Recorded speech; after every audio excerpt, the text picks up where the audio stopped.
We are the Trolls, the Abangers. Yan. At i-represent namin yung keypad matrix.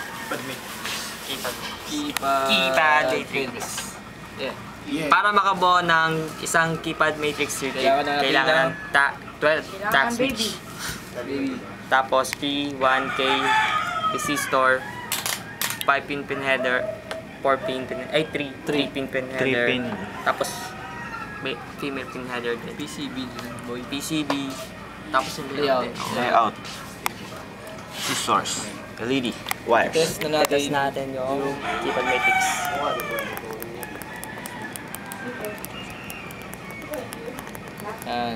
Mga kaibigan, napapansin niyo po na itong first row na ini-indicate nitong LED na to, siya lang yung gumagana.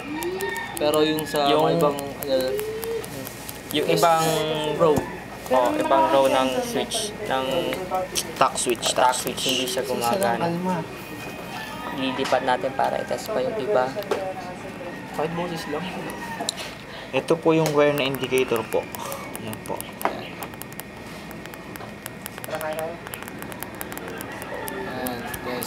Ang galing, di ba? Ito po yung positive. Pangis. Lipat mo. Positive po. Hindi, negative na Negative. Ibig sabihin po, kung alin lang po yung naka-ground po, naka-connect sa ground. Yun po yun. Okay. Yung gagana lang na row, yung ini-indicate na itong mga LED na to. Yun lang po ang aming represent sa keypad matrix and Cut.